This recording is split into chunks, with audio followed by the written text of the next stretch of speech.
हमारा देश सिर्फ आर्मी, सिविलियंस या नेताओं से नहीं चलता है। कुछ ऐसे लोग होते हैं, कुछ ऐसे योद्धा होते हैं जो अपने घर से बहुत ही दूर रहते हैं और फिर भी हमारी देश को सलामत रखते हैं, हमारी इस मिट्टी को सलामत रखते हैं।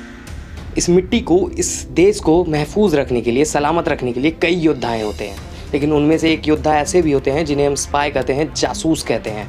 और ये जासूस अपने आप को मिटाते हैं लेकिन अपने देश पे एक आँच आने नहीं देते हैं। उन्हीं में से एक स्पाई के बारे में आज मैं इस वीडियो में बताऊंगा। स्पाई होना मामूली बात नहीं है। स्पाई एक ऐसा योद्धा होता है जो अपने हर पल को गुमनामी में जीता है, जहाँ पे उसकी पहचान अलग होती है, उसकी हकीकती पहचान से अलग होती है।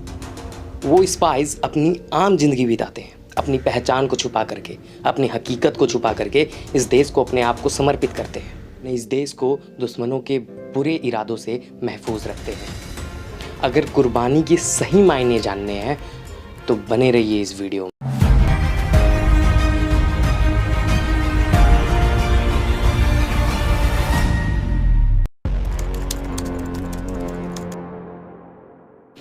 स्पाई सिस्टम यानी कि जासूसी, ये आज की टेक्निक नहीं है। अपने दुश्मनों पे नज़र रखने के लिए, उसके हर एक बुरे इरादों को ख़त्म करने के लिए ये टेक्निक प्राचीन समय से चलते आ रही है। हर एक मनुष्य, चाहे वो किसी देश का राजा हो या किसी राज्य का राजा हो या कोई आम मनुष्य क्यों ना हो, वो अपने दुश्मनों के बारे में सब कुछ जानना चाहता है, हर एक गतिविधियों को जानना चाहता है और उसकी जानकारी के लिए वो हमेशा जिज्ञासु रहता है।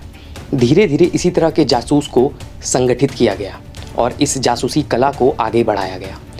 जासूस आज की कला नहीं है। इतिहास में झांके तो जासूसी को हर एक सभ्यता ने अपनाया है, जैसे कि मिस्र, ग्रीस, बेबीलोन और सीरिया और चाइना, बहुत सारे ऐसे सभ्यताओं ने इसे अपनाया है। जासूसी की सबसे पहली पुस्तक ping for the art of war को चीन में एक संत ने लिखा था, एक मॉन्क ने लिखा था, जिनका नाम था सन त्सू।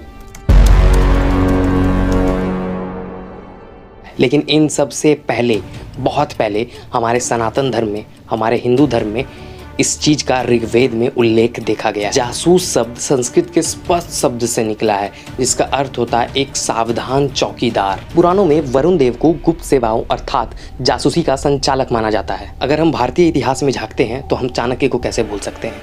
इन्होंने ही जासूसी और रणनीति के तकनीक को भारत में दोबारा संचारित किया था। वरुण देव से लेकर के चाणक्य तक हमारे इस देश में जासूसी तकनीक की महत्वता और बुनियाद को बनाया है।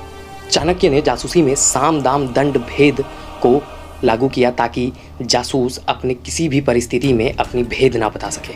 चाणक्य को जासूसी, पाखंड, धोखा, असंतोष पैदा करने के इस कला के कारण कौटिल्य का दर्जा मिला था। चाणक्य ने जासूसी को हर एक क्षेत्र में विस्तृत किया था, जैसे कि विद्यार्थियों के बीच, किसानों के बीच, धार्मिक शिक्षकों के बीच, शिक्षकों के बीच, असफल लोगों के बीच। इन्होंने हर क्षेत्र में इस कला को विस्तृत किया था और इन्होंने अपना नेटवर्क बहुत स्ट्रॉन्ग बना के रखा था ताकि वो अपने हर एक दुश्मन के बारे में, हर एक गतिविधि को पलक झपकते जान सकें। Spies are the eyes of the king, यानी कि जासूस जो होते हैं वो राजा के आँख होते हैं। अब आते हैं उनके ऊपर जिनके लिए मैंने स्पाई के यानी कि जासूसी के इतिहास के पन्ने को पलटाया और इस पे मैंने इतनी मेहनत की है। Ravindra Kaushik, black tiger of India. Ravindra Kaushik, इनका जन्म राजस्थान के गंगानगर में। रविंद्र कौशिक को थिएटरों का बहुत शौक था। इनकी ख्वाहिश थी एक बहुत बड़े थिएटर एक्टर बनना था और इन्होंने अपनी ख्वाहिश को हकीकत में बदला और एक बहुत बड़े थिएटर एक्टर भी बन गए। बात है उस समय की जब रविंद्र कौशिक एक अच्छे थिएटर एक्टर बन चुके थे। वो लखनऊ में एक शो भी कर रहे थे। अचानक से उन पर एक रॉ एजेंट की नज़र पड़ी।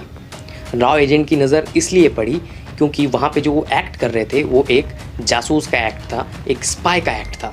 उनकी एक्टिंग को देख करके, उनकी एक्ट को देख करके वहाँ पे जो रॉ एजेंट थे वो बहुत ही प्रभावित हुए और उन्होंने रविंद्र कौशिक को रॉ ज्वाइन करने का एक ऑफ़र दिया। और फिर क्या था, उन्होंने इस प्रस्ताव को स्वीकार कर दिया। आखिर कौन ऐसा भारतीय होगा जो अपने देश के लिए नहीं मरना चाहेगा या तो फिर अपने देश के लिए कुछ नहीं करना चाहेगा।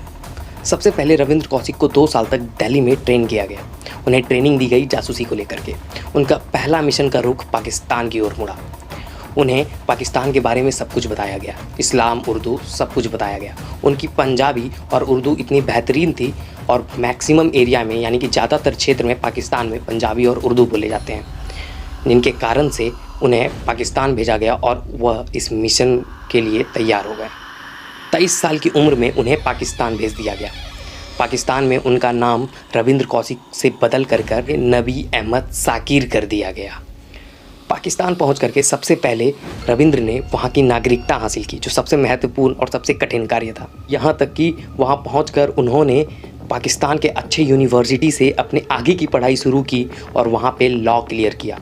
लॉ क्लियर करने के बाद उन्होंने अपने आप को पाकिस्तानी सेना में दाखिला करवा लिया, यानी कि वो पाकिस्तानी सेना में भर्ती हो गए। प्रमोशन ले लेकर के रविंद्र कौशिक वहाँ के सबसे टॉप मोस्ट रैंक यानी कि मेजर रैंक पे पहुँच गए और मेजर रैंक पे पहुँचने के बाद उन्होंने भारत का बहुत सहयोग किया। अब जिस देश में हमारे देश का योद्धा एक मेजर रैंक पे बैठा हो तो वह देश हमारा क्या बिगाड़ सकता है, क्या ही बिगाड़ सकता है। 1979 से लेकर के 1982 तक पाकिस्तान के हर एक खुफिया जानकारी, पाकिस्तान के हर एक गतिविधियों के बारे में वो राव को जानकारी देते रहे, राव को बताते रहे और उनके काम से प्रभावित होकर के हमारे देश ने और राव ने उन्हें ब्लैक टाइगर का टाइटल दिया। इसीलिए हम आज उन्हें ब्लैक टाइगर ऑफ इंडिया के नाम से जानते हैं, रविंद्र कौशिक। –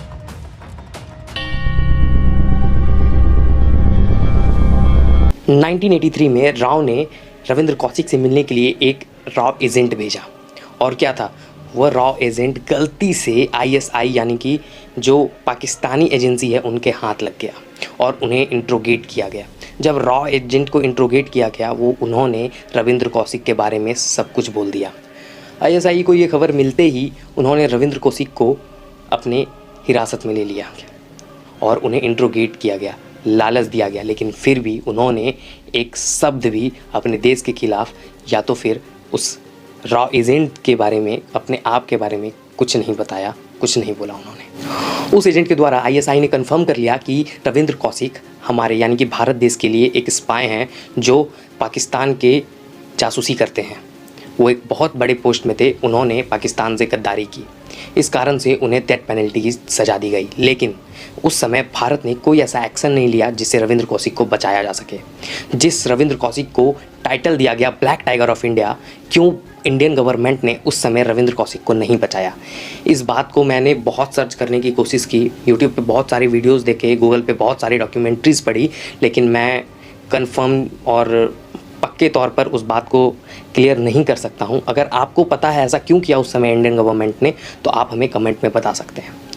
आगे क्या हुआ, पाकिस्तानी गवर्नमेंट यह सोच करके रविंद्र कौशिक कभी ना कभी तो कुछ बोलेगा, कभी ना कभी तड़प के उस देश के बारे में कुछ तो बताएगा, अपने राज को उगलेगा, यही सोच करके उन्होंने उस डेथ पेनल्टी को उम्र कैद में चेंज कर दिया। रविंद्र कौशिक को उम्र कैद की सज़ा दी गई और उन्होंने 16 साल जेल में बिताया। 16 साल, लिटरली 16 ईयर्स। मुझे पता नहीं कि मैं उनके बारे में कैसे बताऊं कि उन्होंने 16 साल कैसे काटे।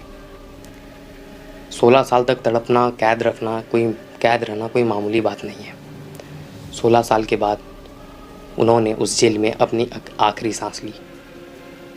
वो भले ही पाकिस्तान के लिए मृत घोषित हो गए, लेकिन इस देश के लिए शहीद कहलाए। इस देश के लिए अपनी जान कुर्बान की और इस मिट्टी को ना रहकर भी महफूज रखा। ये थे Ravindra Kaushik, the black tiger of India. ये देश है वीर जवानों का, अलबेलों का, मस्तानों का, इस देश का यारो क्या कहना। हमारे देश में सिर्फ ऐसे एक स्पाइज नहीं है, बहुत सारे स्पाई हैं जिनके बारे में हमें पता भी नहीं चलता है और वो कब किसी एजेंसीज़ की गिरफ्त में आ जाते हैं।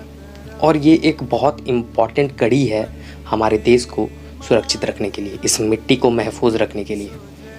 जितने सुकून से हम अपने बिस्तर पे सोते हैं, शायद वो सुकून उन्हें ना मिलता हो, लेकिन हमारी सुकून के लिए वो अपने आप को, अपने जीवन को, अपने सुख समृद्धि सब कुछ को त्याग करके अपने देश की सेवा में लग जाते हैं। ऐसे सारे वीरों को मेरा प्रणाम, चाहे वो आर्मी में हो, चाहे वो एक आम सिविलियन हो, जो हमारे देश के लिए करता है, मेरा काम है उनके लिए करना। Thank you all of you who watch this video till and.